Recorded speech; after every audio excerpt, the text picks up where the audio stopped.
Check, check, check. Are you? Yeah.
she, her, hers.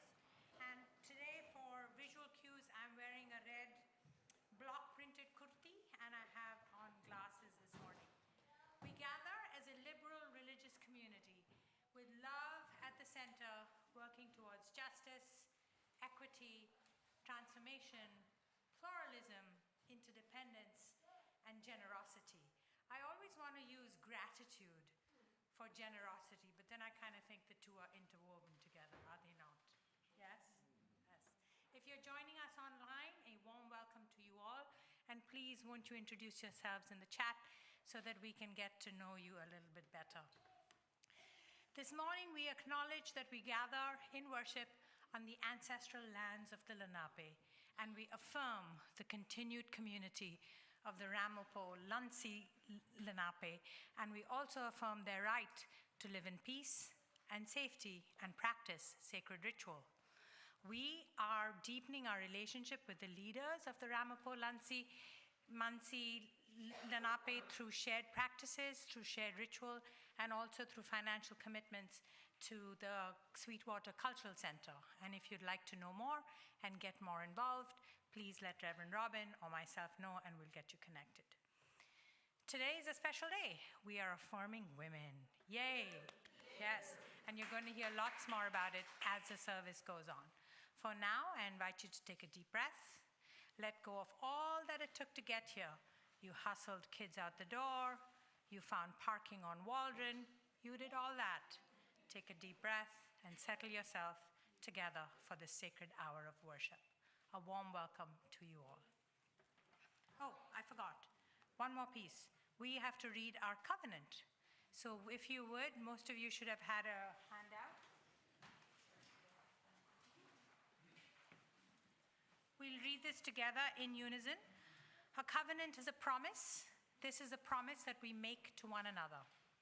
Let us begin. Love guides this congregation.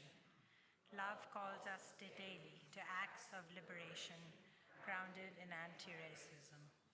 We affirm that we live in the complexity of intersectionality and that building healthy and loving relationships is a spiritual practice requiring both inward and outward focus.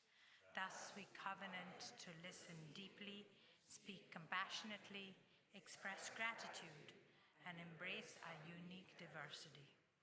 We endeavor to communicate honestly and with compassion, particularly when we are in conflict. When we hurt one another, we try to make amends, forgive, and reconnect with an intent to repair, grow. Our purpose is to be radically inclusive, to feed the human spirit, and heal the world. In celebration of the common purpose that unites us and the aspiration of the beloved community before us, we'll do our best to abide by this covenant. Thank you. Good morning. My name is Lisa Iwama. I'm the Director of Music Ministry. It's great to be here with you today, and it is great to be here with the Sopranos and Altos of the Beacon Choir. You will probably be able to hear towards the end of the service when we sing Bright Morning Stars, but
I'm an older white woman with mostly white hair, wearing turquoise and black this morning, and I answer to she, her. In the circle, nothing begins and ends. In the circle, everything connects. In the circle, nothing goes to waste. The wing leaves its print in the air. The song echoes through the cosmos. Causes flow into effects, and effects back into causes. No matter how long the arc, the circle never forgets.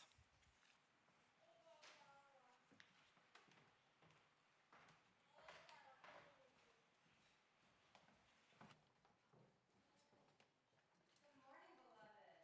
Good morning. I'm Reverend Robin. My pronouns are she, her. I'm a member of your lead ministry team here. I'm a white woman, elevated as always, with some heels this morning, and pink and purple. I think there's some chartreuse in there. Marigold stole on. On this bright, sunny morning, I have good news. Anyone know what kind of Sunday it might be? It's early, but we are excited about the Wonder Box, which also means that I get to invite a volunteer to come on up and see what is inside of our Wonder Box. Do we have anyone interested in discovering? Oh, I see in the back. Come on up. Come on, Alice. Come on, Lisa. You guys gotta look. Yeah, you both can come up. Go ahead.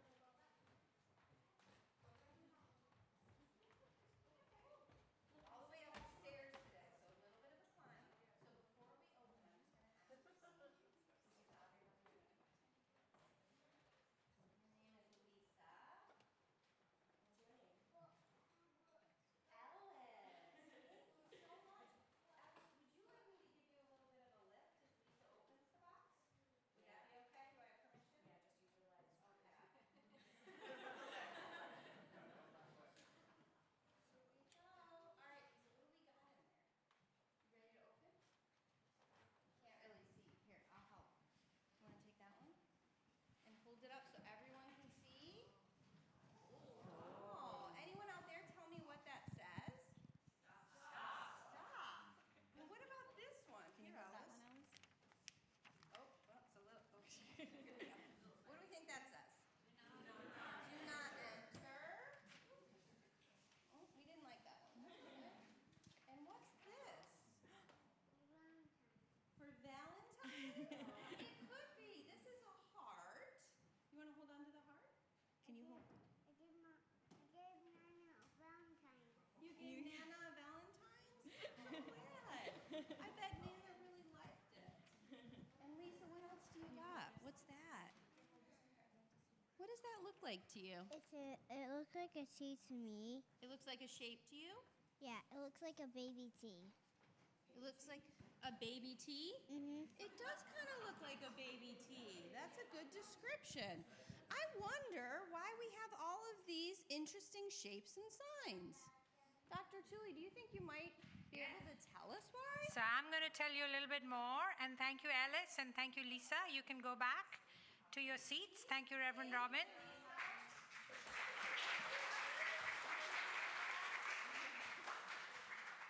So we are going to forever call the Red Cross. May I see the Red Cross, please? Baby teeth from now on, are we not? So the Red Cross, to learn more about the Red Cross, we got to go way back to 1821, to the birth of Clara Barton, who was born on Christmas Day. 1821, my math friends, how many years ago was that? Aha, yes, exactly. And what a gift, right? Christmas Day, Clara Barton was born in... Thank you, Callum. Clara Barton was born in Grafton, Massachusetts, into a Universalist family. She had older brothers and sisters. She was the youngest. And what she loved to do best was to take care of people. Her brother fell off the roof and banged his head badly. I don't know what he was doing up on the roof, but anyway. And she begged her parents that they permit her to take care of him. So what are some of the things she might have done to take care of him, do you think? What do you think she did? She read to him. What else did she do? Feed him. What else? Bandage him, and maybe she had to help him go to the bathroom as well. So Clara loved tending to people. She was born into a Universalist family. We don't often hear about Universalist ancestors and heritage. We talk a lot about Unitarians, right? And at the time that she was born into this Universalist family, they didn't get around by cars. How did they get around? Horses. What sounds do horses make? Yes, okay. And thank you, clippity cloppity. Every Sunday, Clara and her family would go to the Universalist congregation in Grafton, Massachusetts, where she learned that God is love and that all of life is sacred and nothing should ever be destroyed when it is living, right? Clara was shy, but she was also very strong, and she could run as fast as any boy and beat them at wrestling. Do any of you know girls who can do that? I bet you do, right? Clara grew up to be a teacher, and she was teaching in the Washington, D.C. area when Civil War broke out. And Clara found soldiers coming home in need of food and bandages, and so she started collecting these. She started asking for donations, but Clara wanted to do more. She wanted to be on the battlefront. She wanted to be on the battlefield tending to soldiers, but she didn't have permission. Why? She was a girl. Women weren't allowed. It was considered shocking for soldiers to see women on the battlefield. Hi, Frederica. How you doing, Bubby? You good? Frederica's having fun. But Clara did an interesting thing. She asked the army for permission until she got it. I know some of you are very good at this, asking again and again until you get what you want. Yes? I want to hear, what do you ask for again and again that you get? What do you get? Okay, thank you, Adrian. Somebody else. What do you ask for again and again until you get it?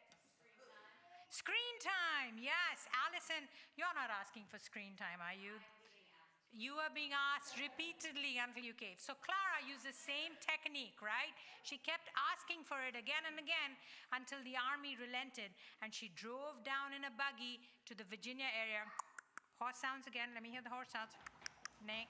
And she went down to the battlefield where the doctor was so tired and so exhausted that he gave over to Clara and said, please just tend to the soldiers. And Clara did. And she even learned to take out bullets with a penknife. Can you imagine? Some scary days, right? In those days, there were no microphones like we have now. So Clara had to speak publicly. Remember, she was shy, right? And she had to project her voice quite a lot. And so through 14 battles, where she tended to anybody who was hurt, she didn't care to say, which side are you on? If somebody was hurt, she cared for them. She started lecturing, and people came from all over to hear her. But she lost her voice. Can you imagine talking for that long, speaking year in, year out? Your voice gets kind of tired without a microphone. And so her doctor said, go to Europe to rest. So she went to Geneva, and there she learned about the International Red Cross, an organization that was started to help soldiers who were coming home from war. And Clara knew that there was nothing like this in the United States. So she came back with that idea, and she went to lawmakers and said, we need a branch such as this in the United States. Again, asked and asked and asked until she got what she wanted. And so started the American Red Cross in 1882. But Clara didn't stop there. Remember, the American Red Cross and the International Red Cross were just tending to soldiers. And Clara wondered, why should that be? Why shouldn't it help anybody who's suffering in any way? Maybe there are earthquakes or fires or floods or other kinds of devastation. And so today you have the Red Cross that tends to families who are in need of any kind, not just war. So the next time you take a CPR training at the Red Cross, who's done that? People have done that. You see the defibrillator on the wall on your way down to Fellowship Hall. You open a bandage box. Think of Clara. She's a Universalist. That's part of your heritage. Here ends our time for all ages.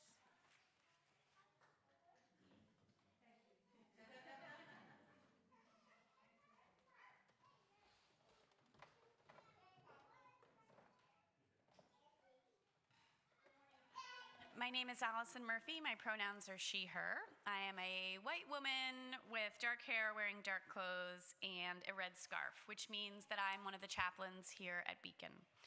Chaplains extend the spiritual care of our community, and one of the ways that we do that is by sitting in deep listening in one-on-one conversations with members of our congregation who have something weighing on their hearts and minds. Another ritual of our spiritual care is our community candle lighting. Together, we come forward to light candles of joy, sorrow, and gratitude. This morning, we light a candle for Women's History Month, acknowledging the sheroes who shone bright lights that made many of our life stories possible. We kindle a light for human rights of women all over the world to be protected. We kindle a light for the devastating loss of life in Gaza, where the death toll is now over 30,000, with over 70,000 people injured. We light a candle with the hope that the Israel-Hamas war will come to an end, that aid will flow more quickly and freely into Gaza and the West Bank, and that all hostages will be returned. We continue with affirmation and solidarity for our trans and non-binary siblings across the country and across the world. We light a candle for Locken Riley, a Georgia student killed while running. We acknowledge the continued violence against women, particularly Black and trans women, as we enter into Women's History Month. We light a candle that Beacon member Michael O'Rogie received tenure at NYU Law School. For those of you joining us online, we invite you to light a candle at home. And for those of you with us here who are able, we invite you to come forward to light a candle for the joys, sorrows, and gratitudes that are on your heart this morning.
We are going to read together several times a poem entitled The Possibility in Impossibility. It was written by Nikita Gill.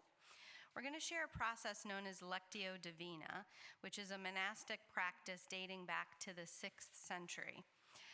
In this slightly modified version, because we don't have an hour for this practice alone, I will read the poem once, after which I will ask you to consider what words or phrases call to you. You might want to write these down.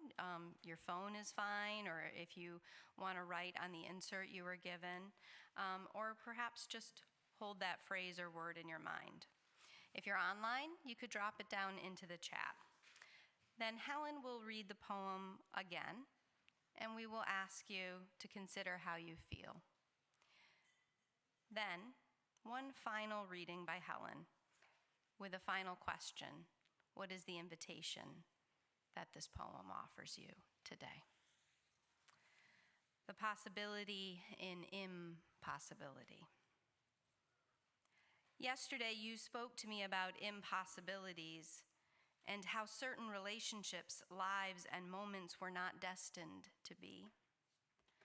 For you, I collected these, in hope that if you do not trust me, at least you will believe these facts from the galaxies. On Venus, and yes, I know you will find this bizarre, it snows in metal and rains in sulfuric acid, and a teaspoon of a dancing neutron star weighs more than everyone together in the world. What I'm trying to say, my darling, is that I know you said you wouldn't survive this day, but across our beautiful universe, what is impossible is happening every day. So take a moment now, beloved, to consider what words, phrases, or an image calls to you in this poem.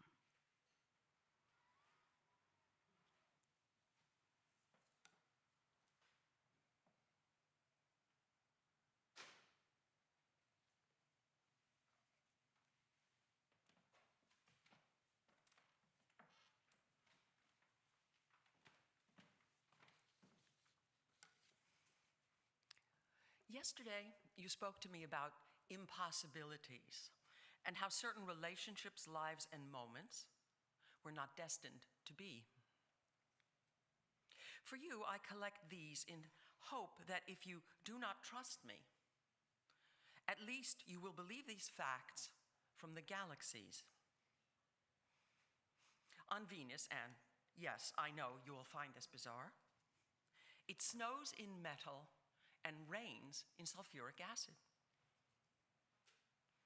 And a teaspoon of a dancing neutron star weighs more than everyone together in the world. What I'm trying to say, my darling, is that I know you said you wouldn't survive this day. But across our beautiful universe, what is impossible is happening every day.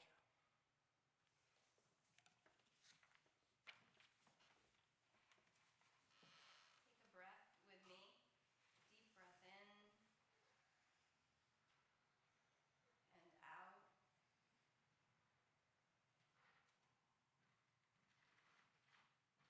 Look within yourself and consider, what are you feeling right now? Is most alive and present in your body?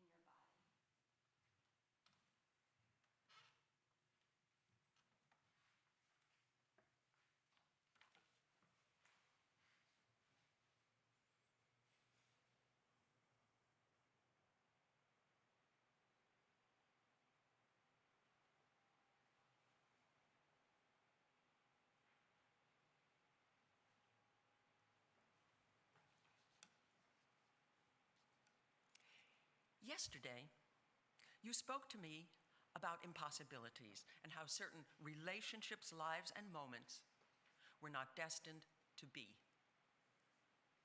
For you, I collected these in hope that if you do not trust me, at least you will believe these facts from the galaxies. on Venus, and I know you'll find this bizarre, it snows in metal and rains in sulfuric acid. And a teaspoon of a dancing neutron star weighs more than everyone together in the world. What I'm trying to say, my darling, is that I know you said you wouldn't survive this day, but across our beautiful universe, what is impossible is happening every day.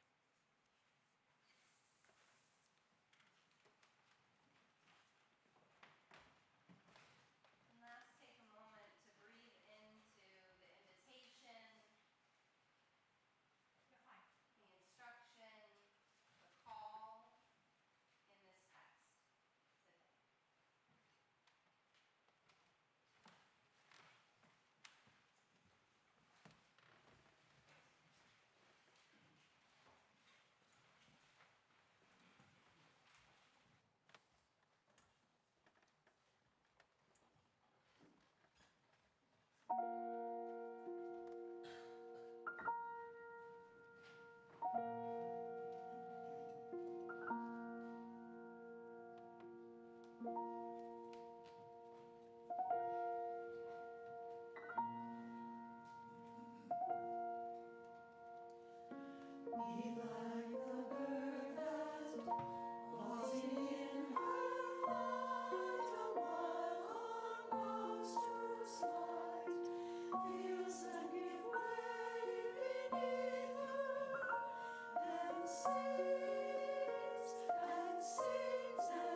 My name is Betty Leon, pronouns she, hers.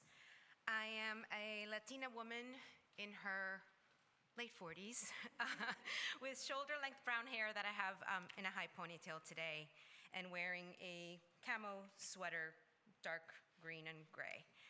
I'm grateful to be here with you today to share a little bit about my experience at Beacon, but I want to tell you a story first.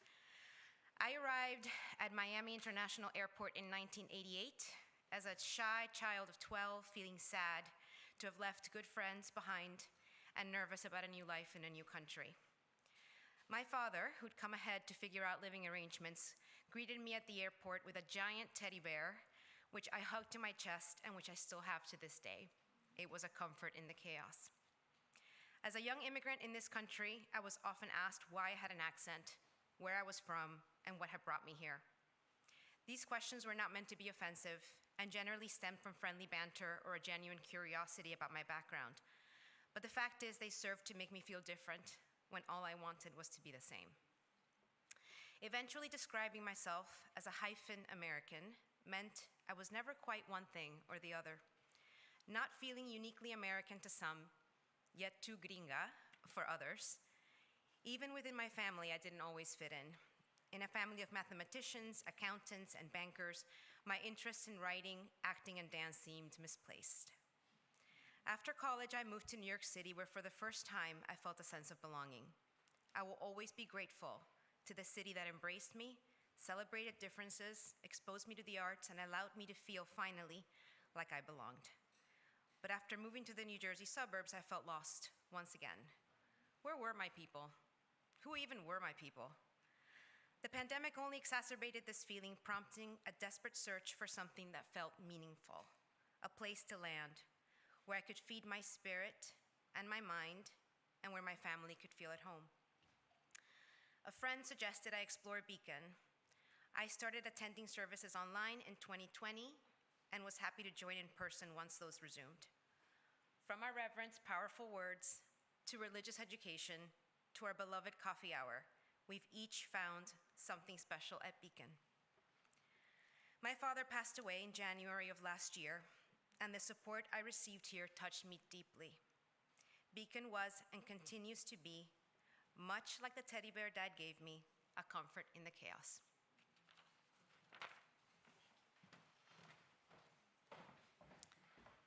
Thank you so much, Betty. Thank you for all that you've given in our Beacon community. And it was with gratitude for your words this morning and for the entirety of our ministry here at Beacon that our morning offering will be most gratefully received.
merely to enjoying it for oneself and one's family.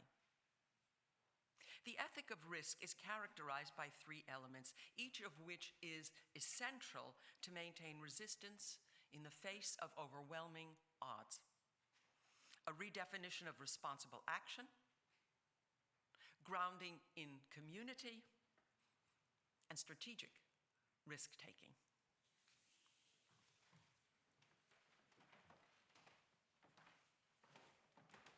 Thank you, Helen. Well, it's March, beloved, which means we just started a month of transformation with a theme that goes to the center of the proposed changes to Article 2. That's where our Unitarian Universalist principles and purposes, our values, reside. The proposal, which our entire denomination will vote on in June, has transformation in two key places. The first in the purpose, the core purpose. The purpose of the Unitarian Universalist Association, the proposal reads, is to actively engage its members in the transformation of the world. The transformation of the world through liberating love.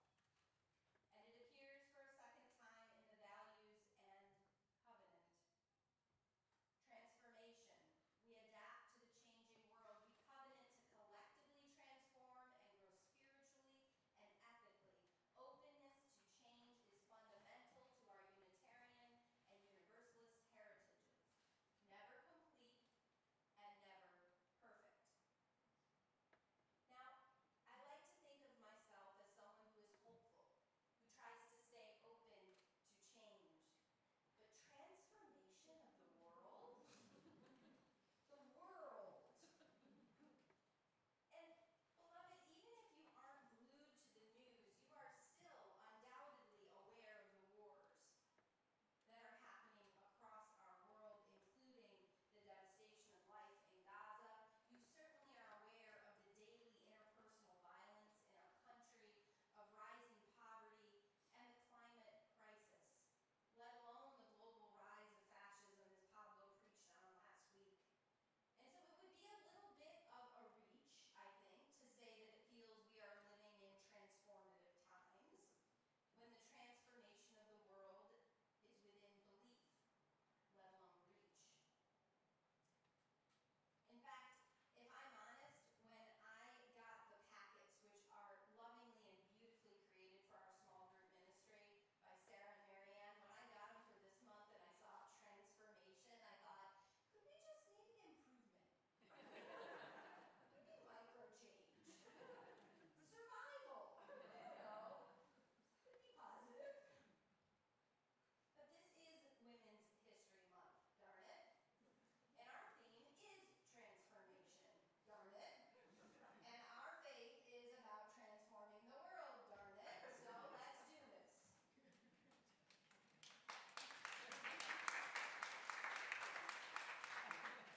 It's hard to talk about Women's History Month without even touching on feminism and womanism.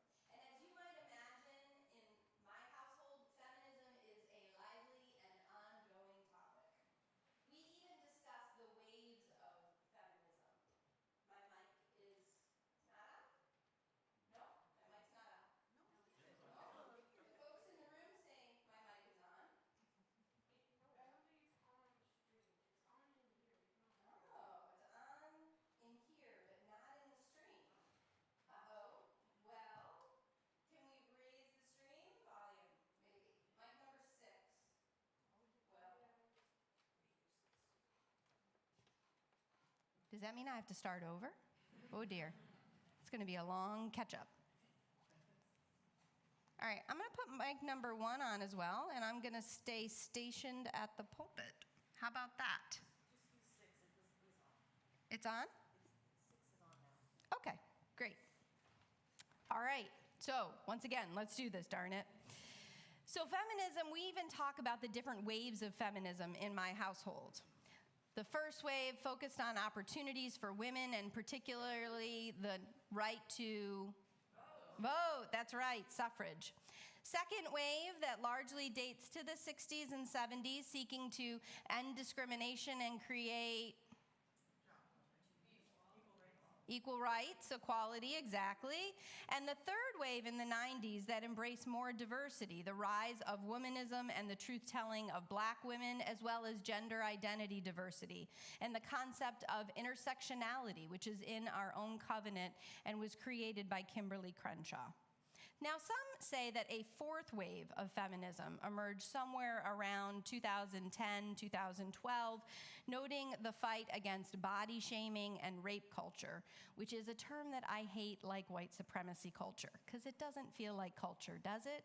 It feels like maybe a social system that needs to be undone. But at any rate, in our home, we geek out on feminism and even accuse one another of, that's so second wave, that's so third wave of you. We're serious nerds, which also means that Sharon Welch is a well-known name in our household. Welch, a philosopher and Unitarian Universalist who taught theology and religion and society at Harvard, later became the provost of Meadville Lombard Theological School. Welch illuminates what I think is a productive path in the pursuit of transformation. In her work, she develops the feminist ethic of risk, which she says is a little bit of a misnomer, as the ethic of risk can be traced to many liberation movements, including womanism. It's not exclusively feminist. The ethic of risk can be a helpful frame when you feel a little hopeless, a little uncertain that transformation is possible. Welch begins her work by asking, how does a movement persist in the face of partial victories and continued defeats? Feels like a good question for right about now. She says there are three elements, all of which Helen read in our reading. The first is a redefinition of responsible action. Welch argues that most of Western ethics define responsible actions as those we can predict and control the outcomes of. But she says this entire mentality of control of outcome is not only a false assumption, but it's also embedded in a privileged understanding of change. As one leader in the Poor People's Campaign once told me, if your back is against the wall, you've got nowhere to go but to push. She says this sense of responsible action is seen in something like when we talk about massive problems, like hunger, for example, food insecurity. She says that you'll see middle-class folks might look at the enormity of food insecurity and say, well, that's an impossible problem to solve. It's too big. It's too massive. And they will feel defeated by the enormity and conclude that nothing is good enough to do. Some even ridicule efforts to try to take on massive efforts. What's that point of that small thing you're doing over there, like a food bank? It's a Band-Aid to an open wound. Maybe you've heard this kind of dismissive reasoning, or even at times felt stuck in it. The ridicule of small action in the face of massive problems. But instead, Welch says that responsible action isn't based on whether or not you can control the outcome. It doesn't mean that the certain achievement of desired ends, but instead, she says, the creation of a matrix in which further actions are possible. The creation of the conditions for possibility and desired changes. In easier language, responsible action creates more possibilities for future actions. It opens up change. It doesn't solve the entirety of a problem. I think of the First Unitarian Food Pantry, now the Beacon First Unitarian Food Pantry, and the ministry of Joanne Macaluso and Maisha James, where instead of seeing the impossibility of food insecurity in Plainfield, they have put together month after month with many volunteers and leaders and vision, a community of care, of mutuality, of respect, and resource. Is it perfect? Definitely not. But It is opening up a matrix of possibilities from it. It is inspiring others and has continued to do so in Plainfield. It's engaging now our community as we work to support this important ministry.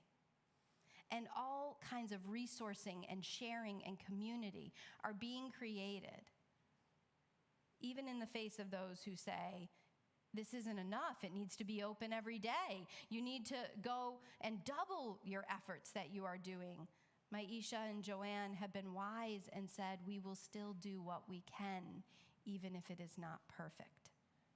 The Beacon Plainfield First Unitarian Food Pantry tells us not to lament the impossible, but to take up what is possible and real now. Welch's second principle is grounding in community.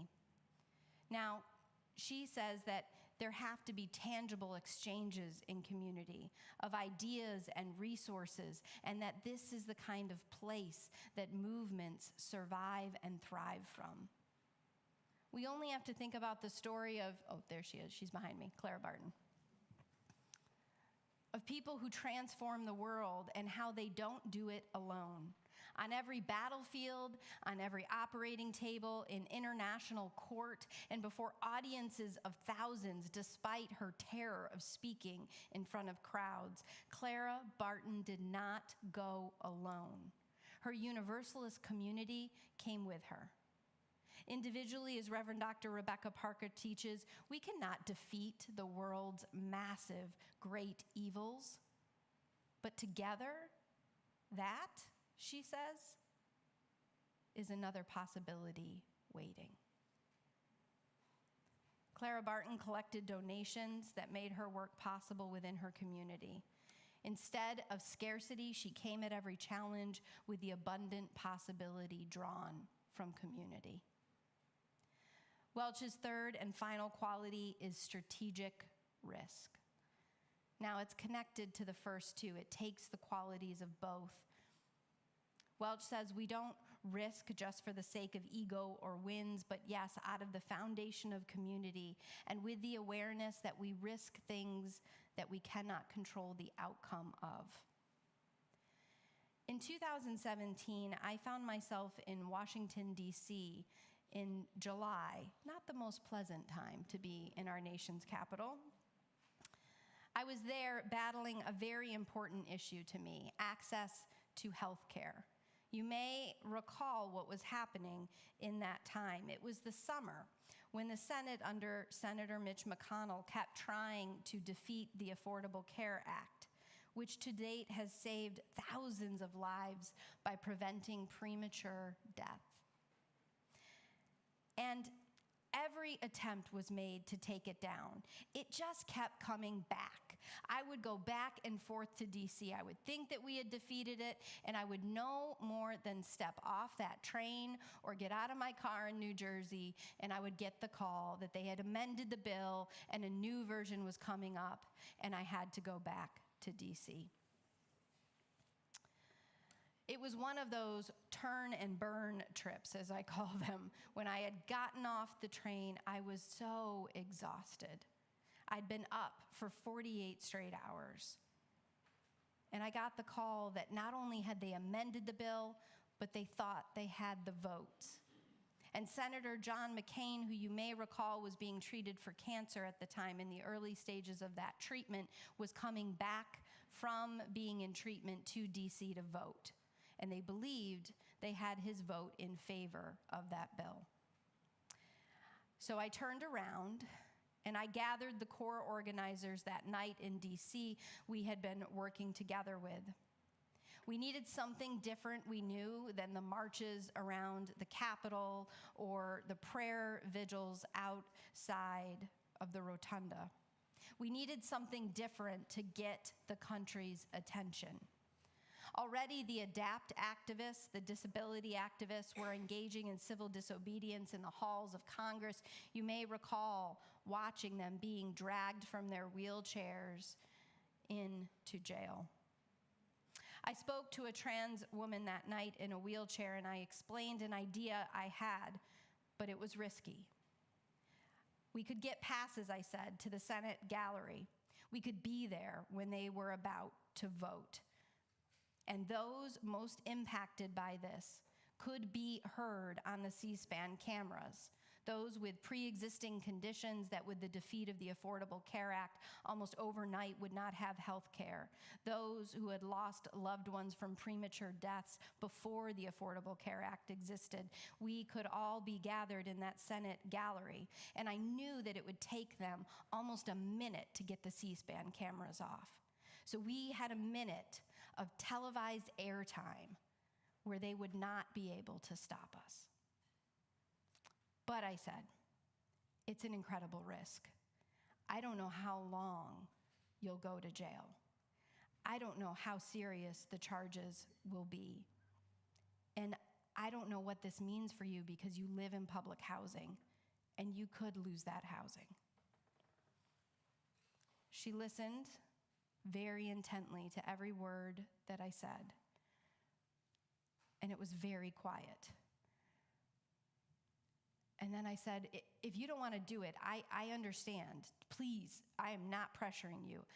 And if you want to talk to an attorney and know all of the possible outcomes, I'll get you in touch with an attorney. It's just an idea, I said. It's not worth the risk. It's too dangerous. Never mind. And that's when she smiled. She said, it's worth the risk. What time do we start? The next morning, we settled into the Senate gallery, and Senator John McCain made his way back into the center of the floor to great applause. Of course, all of his colleagues were thrilled that he was healthy enough to even be there. And after the applause died down and Senator McCain went to his seat, it was then that Senator McConnell dropped the gavel to begin the vote. The debate started. And that is when the first wave went. They began shouting, "Kill the bill, don't kill us." The Senate gallery fell silent. Even the officers who were there to remove everyone in the protest had no idea what to do. We got well over a minute on C-SPAN. Senator McConnell looked lost and unsure of what to do next. And then at last, after what seemed like a glorious amount of time, instructed the officers to remove those speaking. It took a long time to remove folks. Some people even locked their wheelchairs to slow the process down. After they had left, the debate resumed. And that was when the second wave of protesters started. After we concluded, and a long day, the Senate continued their debate.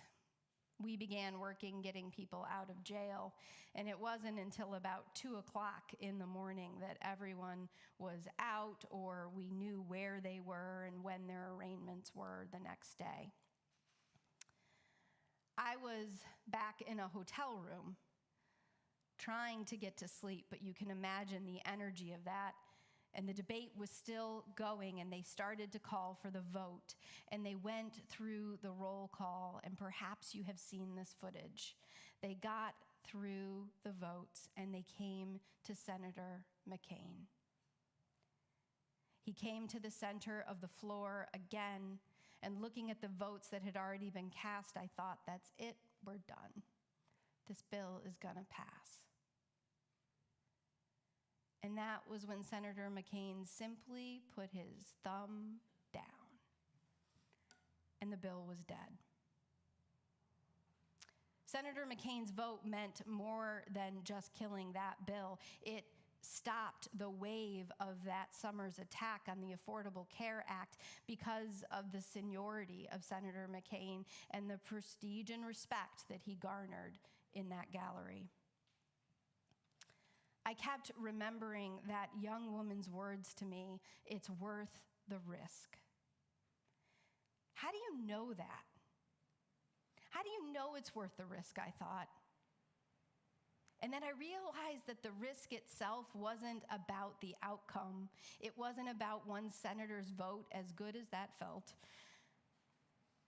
It was about transformation. It was about living into the impossibility.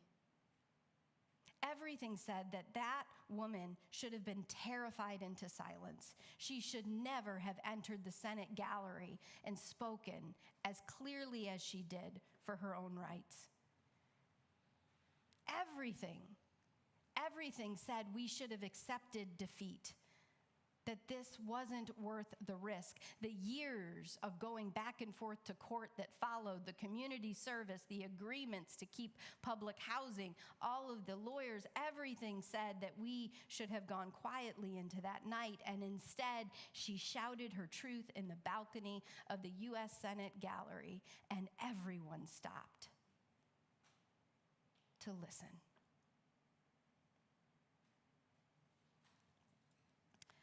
Now, we didn't win all the battles after that. If you follow this story, you know that. And we had to engage in, yes, a lengthy court proceeding. But beloved, I'm here to tell you, it was worth the risk. It was worth the risk to act with responsibility for our community. It was worth the risk to, in the words of the poet Gill, to dwell in the impossible, to be a people of transformation and a hope that has fuel. Beloved, we may not know the outcome or the way to win every time, but I pray each and every day in my own soul that I can contribute a small light to be a beacon where at the end of our lives we can say we were a people who trusted transformation. We were a people awake enough to say that we witnessed what is impossible happening every day. And we lived a life worth the risk of living.